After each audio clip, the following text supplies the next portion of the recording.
আজ কলতানের নিবেদন লেখিকা সুচিত্রা ভট্টাচার্যের উপন্যাস আরাকিয়েলের হিরে। উপন্যাসের কথক সুস্মিতা, নিতিন মাসের চরিত্রে আমি সায়নী, টুপুরের চরিত্রে অমৃতা, আর বিভিন্ন চরিত্রে আছে হৃদ, শুভ্রপ্রতিম, স্বরূপ, তুহিন, প্রিয়াংশু, সামন্তক, স্বর্ণাভ, অমৃতা পাল, শাশ্বতী মোদক, গৌরী, আফসারি এবং প্রিয়াঙ্কা। প্রচ্ছদে হৃদ, শব্দ সংযোজনে অমৃতা ঘোষাল, আবহে গৌরী সাহা ও সুব্রত চৌধুরী, ভূমিকা ও কৃতজ্ঞতা স্বীকার আমি সায়নী, সম্পূর্ণ নির্দেশনায় প্রিয়াঙ্কা দে। শুরু হচ্ছে এই উপন্যাসের চতুর্থ পর্ব। শুনে নিন আরাকিয়েলের হিরে।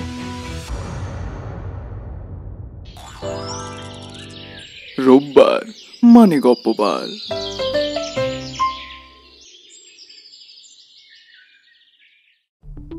সন্ধেবেলা বুমবুমের খাটে বসে হিরে চুরির কেসটা নিয়ে একটা নোটের মতো বানাচ্ছিল টুপুর।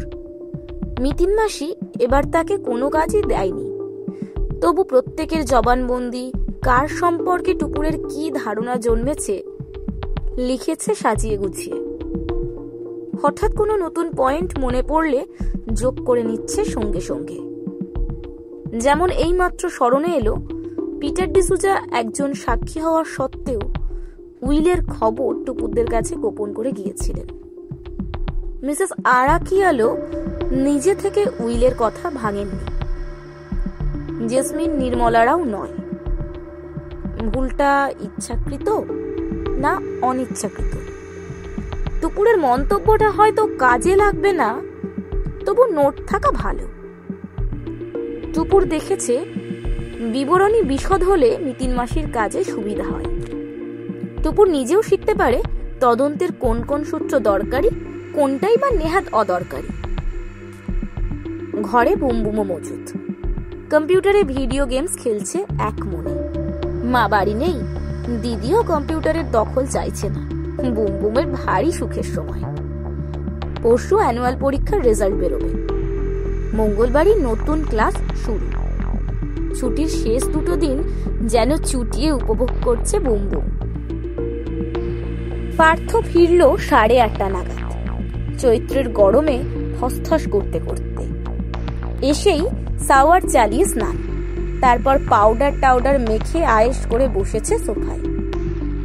খবরের কাগজ উল্টোতে উল্টোতে হাঁক পারল, টুপুর, এই টুপুর। কাগজ কলম ফেলে দৌড়ে এলো টুপুর। কি বলছো? তোর মাতৃশাশাটি গেলেন কোথায়?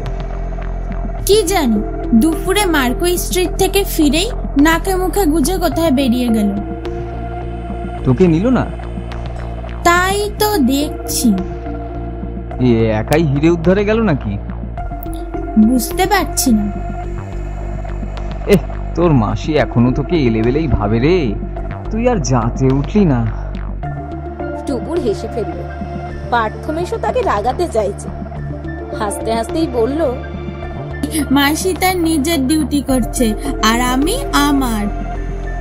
তোর কি ডিউটি শুনি? রিপোর্ট তৈরি করা। কতদূর কি প্রোগ্রেস হলো? আদৌ কিছু এগিয়েছে কি? জানতে চাও এখনো পর্যন্ত কি করেছি? আনবো লেখাটা? ওরে বাবা, এখন আবার ওটা পড়বি নাকি? তার চেয়ে বরং দেখ খাবার দাবার কিছু আছে কিনা।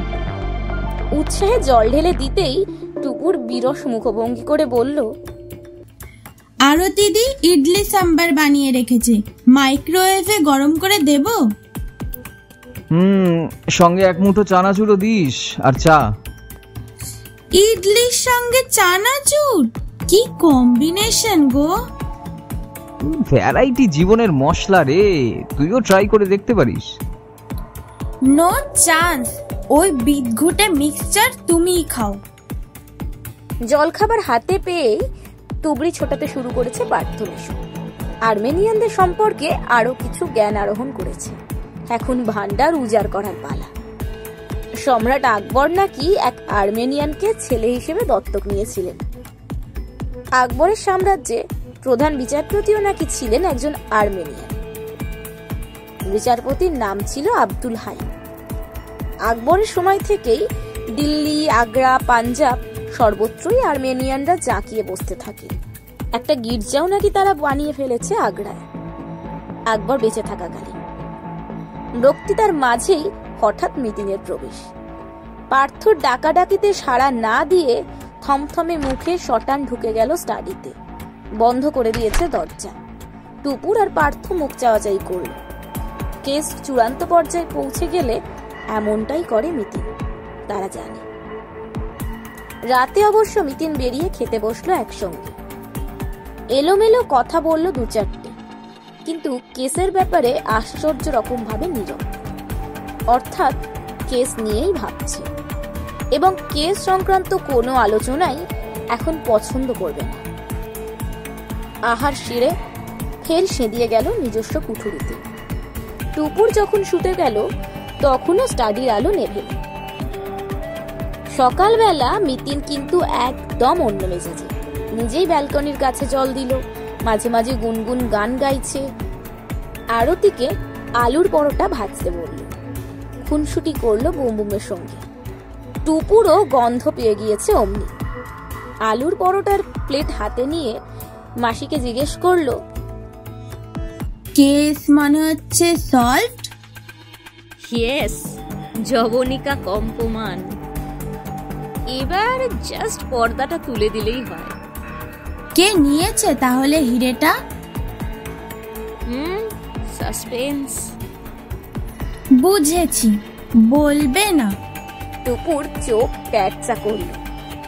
জিনিসটা পাওয়া যাবে তো, নাকি পাচার হয়ে গিয়েছে? ঘরের মধ্যে ঘর, তার মধ্যে পচে মর।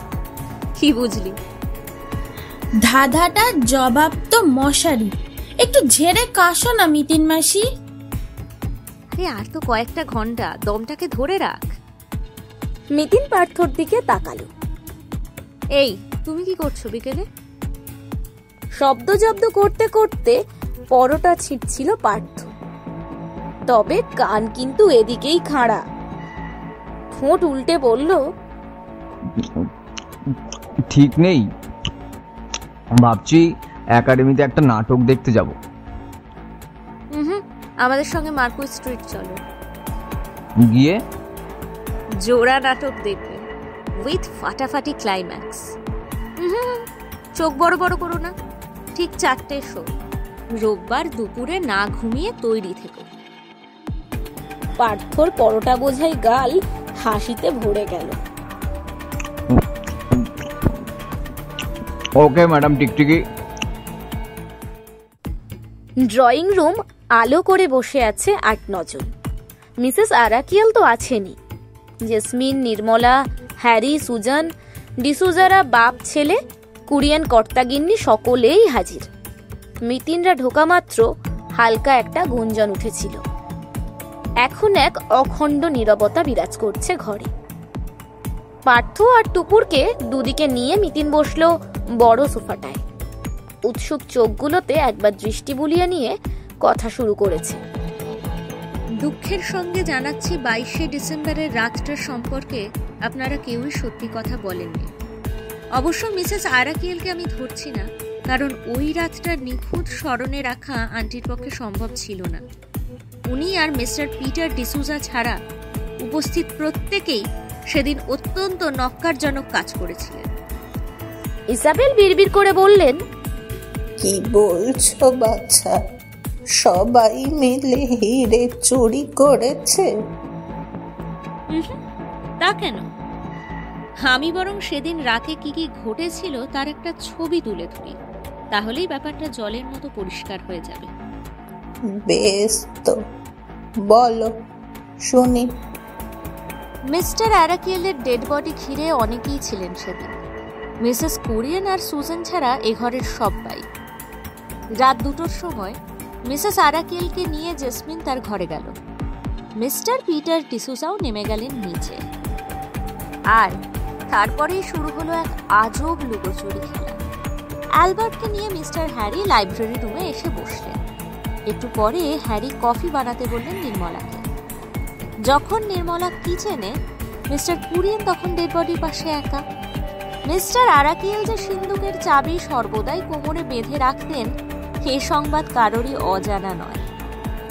একা ঘরে মিস্টার কুরিয়েনের চোখ লোভে চকচক করে উঠল।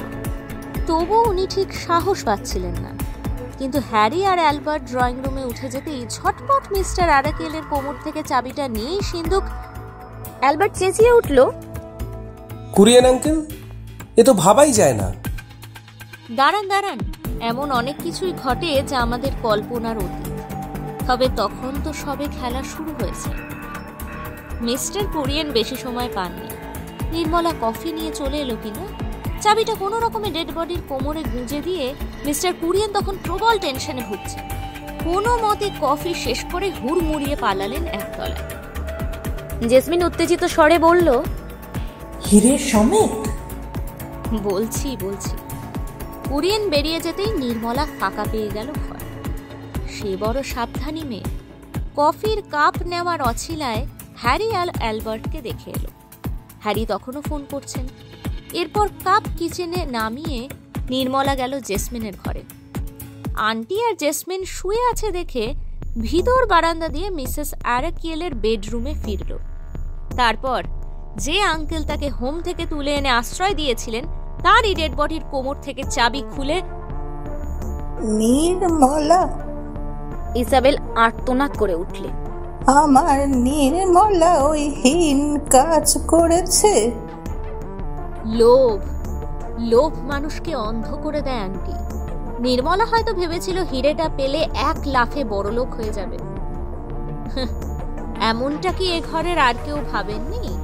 এই যে মিস্টার হ্যারি সিরিয়াস মুখ করে বসে আছেন, কিংবা ওই যে অ্যালবার্ট চোখ গোল গোল করে কথা শুনছেন, এরা কেউই তো সাধু নন। হ্যারি কঠিন গলায় বলে উঠলেন, উল্টোপাল্টা দোষারোপ করবেন না ম্যাডাম, আমি পছন্দ করি না। থামুন। নির্মলা থাকা অবস্থায় আপনারা ডেড বডির কাছে ফেরেননি? নির্মলাকে শুতে যাওয়ার জন্য আপনি পিড়াপিড়ি করেননি? কিছুতেই নির্মলা উঠল না দেখে নানা গল্প শুরু করলেন। ঘণ্টাখানেক পর আবার কফির অর্ডার। এবার কফি দিয়ে নির্মলা আর বসতে পারল না। ভিতরে ভিতরে একটা অপরাধ বোধ কাজ করছিল তো। সে যেতেই আপনি ছটফট করতে লাগলেন। মতলব আঁটলেন ঘর থেকে অ্যালবার্টকে সরানোর। ও, সেজন্যই আমাকে সিগারেট আনতে বলেছিলেন। হ্যাঁ, এই সময়টার উনি সদ্ব্যবহার করেছিলেন। নিজেকে কর্তব্য পরায়ণ বলে দাবি করেন বটে, তবে মৃত কাকার কোমর থেকে চাবি খুলতে তার হাত কাঁপেনি। ওটাও বোধহয় ওর কর্তব্য ছিল। অ্যালবার্ট জোরে জোরে মাথা নাড়ছে। খুব খারাপ কাজ, খুব বাজে কাজ করেছেন হ্যারি। এই, আপনি বেশি ফটর ফটর করবেন না তো। আপনি নিজেকে হ্যারি ড্রয়িং রুমে ঘুমিয়ে পড়তেও আপনিও চান্স নেননি। মিস্টার আরাকিয়েলের মতো সজ্জন পিতৃতুল্য মানুষের কবর থেকে চাবি খোলেননি আপনি।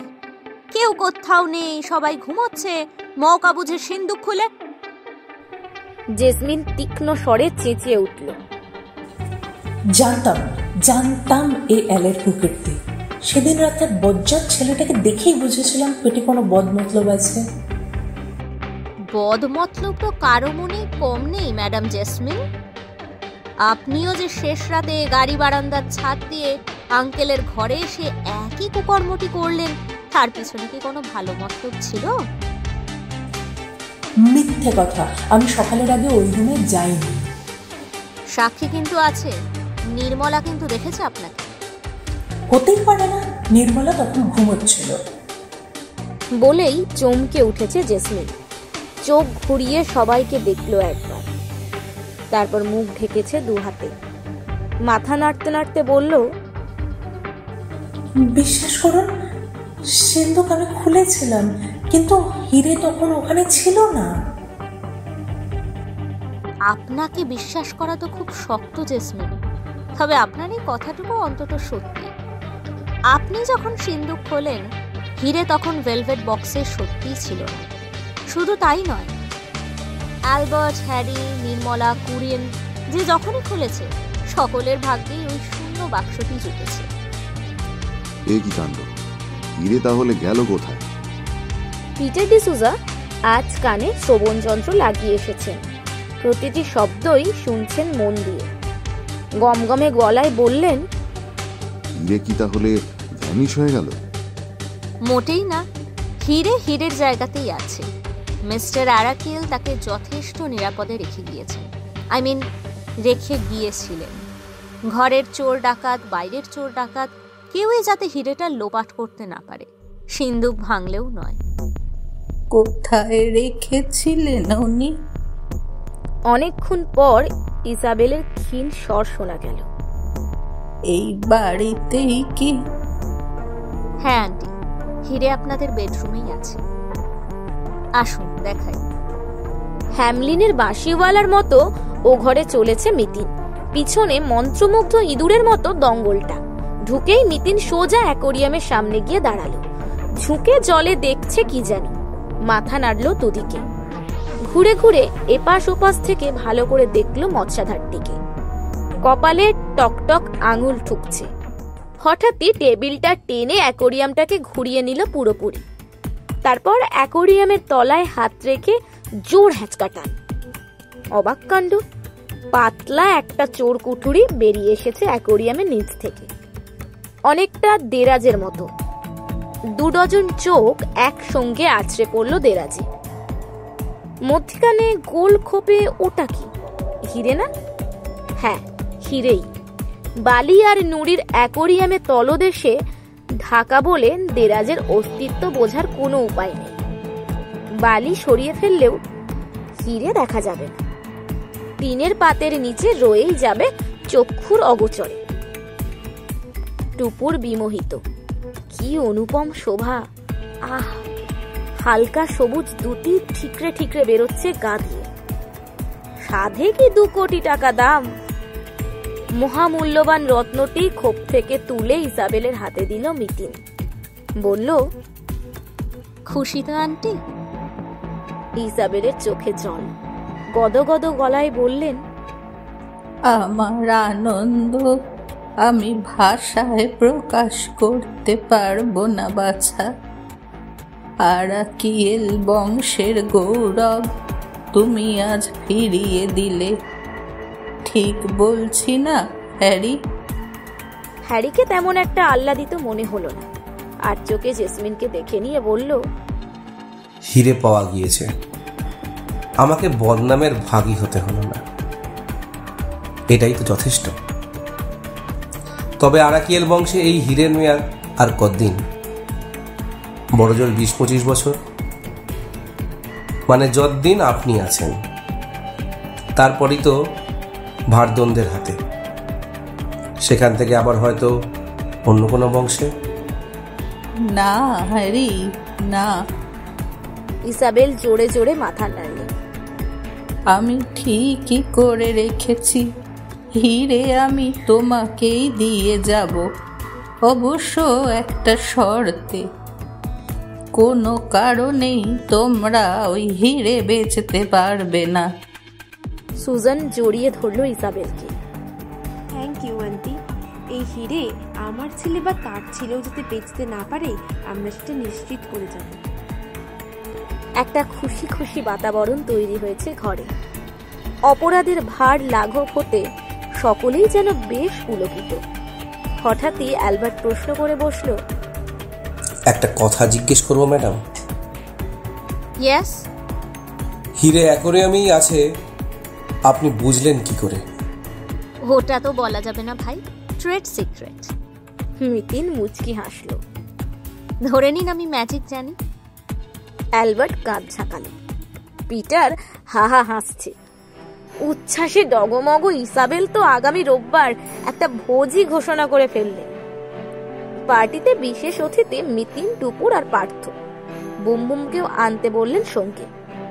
নেমন্তন্ন পেয়েই পার্থ গোঁফে তা দিতে শুরু করেছে। বিকেল গড়াচ্ছে সন্ধ্যের দিকে। ইসাবেলের বাড়ি ফাঁকা হচ্ছিল ক্রমশ। হ্যারি আর সুজান গেলেন সবার শেষে। ইসাবেল এবার কাজের কথা এলেন। মিতিনকে বললেন, জানি তোমার ঋণ কখনো শোধ করতে পারবো না, সম্মান দক্ষিণা হিসেবে যদি তোমায় 1 লাখ টাকা দিই। মিতিন গম্ভীর মুখে বলল, আপত্তি নেই। আর যদি 2 লাখ দিই? এ যে মেঘনা চাইতেই জল।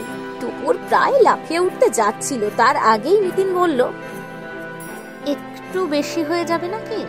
1 লাখই তো ঠিক আছে। না না, 2 লাখই ঠিক। তুমি জানো না আমার কি উপকার করেছ। আমি যেন জীবনটাই ফিরে পেলাম। দেখো না এবার কেমন চটপট সুস্থ হয়ে উঠি। ব্যাগে চেক রাখতে রাখতে মিতিন একবার দেখলো জেসমিনকে। একটু যেন উদাস জেসমিন, নখ দিয়ে নখ খুঁটছে। দৃষ্টি ফিরিয়ে নীরস গলায় মিতিন বলল, আপনার সুস্থ হওয়াটা কিন্তু হিরে ফেরত পাওয়ার উপর নির্ভর করছে না আন্টি। কেন নয়, এখনই তো শরীরে অনেক জোর পাচ্ছি। আবার দুর্বল হয়ে পড়বেন, সর্বাঙ্গ থরথর করে কাঁপবে, বিছানা ছেড়ে আর উঠতেই পারবেন না, দৃষ্টিশক্তিও ক্রমে চলে যাবে, ঘা ফুটে ফুটে বেরোবে গায়ে, কাশবেন, রক্ত বমি হবে। কি বলছো তুমি এসব? একটুও বাড়িয়ে বলছি না, আপনি জেসমিনকে জিজ্ঞেস করুন। জেসমিন যেন ইলেকট্রিক শক খেলো সহসা, চমকে তাকিয়েছে, আমতা আমতা করে বলল, আমি কি করে জানবো? আপনি তো জানবেন। মিতিনের গলা আচমকাই বরফের মতো ঠান্ডা। যে পিসি আপনাকে মায়ের স্নেহে বড় করে তুলেছেন, আপনি তাকে মেরে ফেলার প্ল্যান করছেন? কি বলছেন কি আপনি? আপনার কি মাথা খারাপ হয়ে গেল নাকি? মাথা খারাপ হয়েছে তো আপনার, টাকার লোভে, সম্পত্তির লোভে। পিসিকে দিয়ে তাড়াতাড়ি উইলের প্রবেট নেওয়ালেন যাতে সমস্ত সম্পত্তি পিসির নামে আসে। তারপর শুরু হলো আপনার খেল। পিসি কোনো উইল করার আগে তাকে পৃথিবী থেকে সরিয়ে দেওয়ার চক্রান্ত করলেন মনে মনে।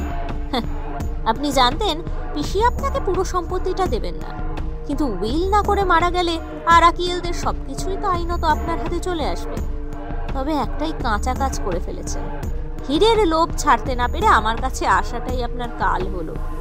অবশ্য তার পিছনেও আপনার একটা নিজস্ব হিসাব ছিল। হিরে না পাওয়া গেলে রটিয়ে দিতেন হীরের শোকেই পিসি মারা গিয়েছেন, আর মিললে হিরে হবে আপনার উপরি লাভ। এখন তো আপনার দুকুলি গেল জেসমিন, হিরে যাবে হ্যারির ঘরে, আর সম্পত্তির আশা শিখিয়ে তুলে আপনাকে যেতে হবে স্ত্রী ঘরে। জেসমিনের ফর্সা সুন্দর মুখখানা বদলে গিয়েছে আমূল। রাগে গনগন করছে সে, তর্জনী উঁচিয়ে বিকৃত স্বরে বলল, এই এবার আপনি কাটুন তো, প্রলাপ শোনার সময় আমাদের নেই। টুপুরকে হতবাক করে মিতিন ব্যাগ থেকে আতপোড়া লাল বাতি মোমবাতিখানা বের করেছে। জেসমিনকে দেখিয়ে বলল, এই ক্যান্ডেলটা কিন্তু প্রলাপ নয়, এটা আমি পুলিশের জিম্মায় তুলে দিচ্ছি। জোকের মুখে যেন নুন পড়ল। পলকে জেসমিনের মুখ শুকিয়ে আমসি, ঢোক গিলে বলল, কেন? পুলিশ কি করবে? আর একবার কেমিক্যাল টেস্ট করবে, যেমন আমি করিয়েছি। প্যারাফিনের সঙ্গে কতটা পারদ মিশিয়েছেন পুলিশও একবার দেখুক। ইসাবেল দ্বন্দ্বমাখা মুখে বললেন, মোমবাতিতে মার্কারি কেন? ওটা স্লো পয়জনিং এর একটা টেকনিক। যে যে উপসর্গগুলোর কথা বললাম আস্তে আস্তে সবকটাই দেখা দেবে। তারপর 1 বছরের মধ্যে ভিকটিম পরপারে। মৃত্যুটা যে মার্কারির বিষেই ঘটলো কেউ আন্দাজও করতে পারবে না। ধ্যানের সময় শ্বাস প্রশ্বাসের সঙ্গে বিষ ঢুকছে। হ্যাঁ, কি দুর্ধর্ষ আইডিয়া।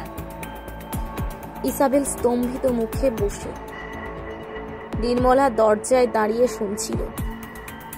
তারও চোখ ক্রমশ বিস্ফারিত। ঘাড় ঝুলিয়ে ফেলেছে জেসমিন, আর টু শব্দটি নেই।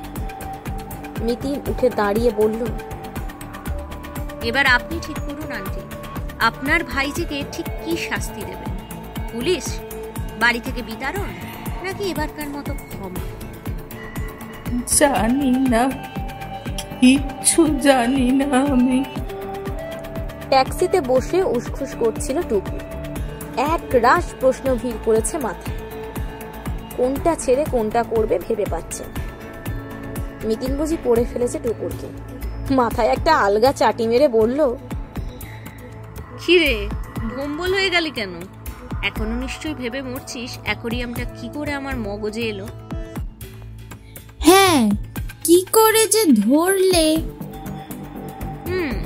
বেশ ডিফিকাল্ট ছিল। চিন্তা করতে করতে কাল রাতে আমার ঘুম যায় আর কি। জব্বর একখানা শব্দ জব্দ দিয়েছিলেন বটে মিস্টার আরাকিল। কোন শব্দ জব্দ? কাল ডায়েরিতে যেটা দেখালে, গোল্ড 13,578। ভুল ভাবে বললি। গোল্ড 13578। মানে? গোল্ডের ল্যাটিন নাম জানিস? সামনের সিট থেকে পার্থ বলল, আমি জানি, অরাম। Correct, AURUM।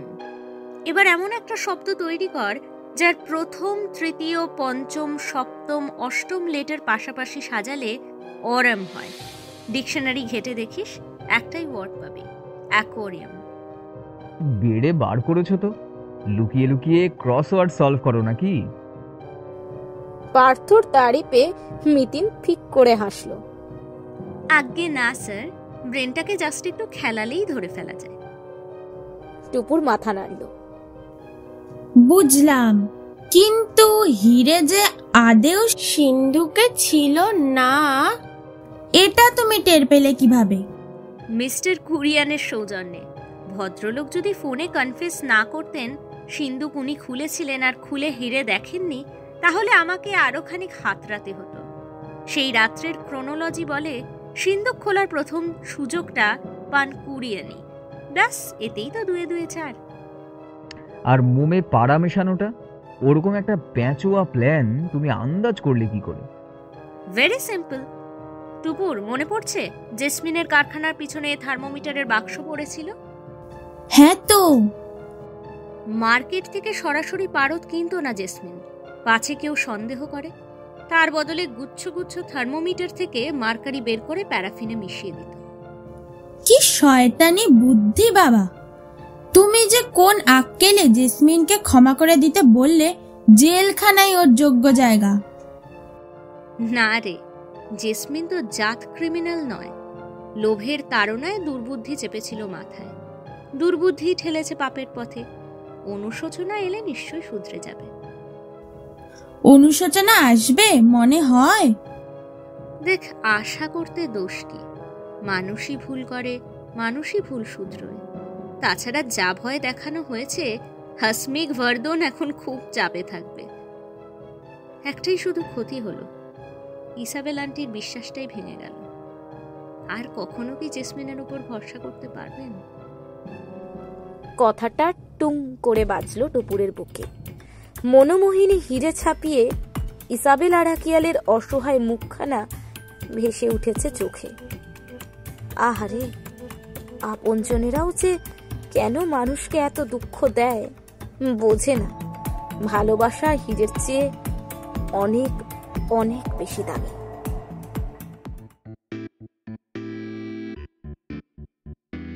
তাহলে আরাকিয়ালের হিরে শেষমেশ কিনা মিলল অ্যাকোয়ারিয়ামে?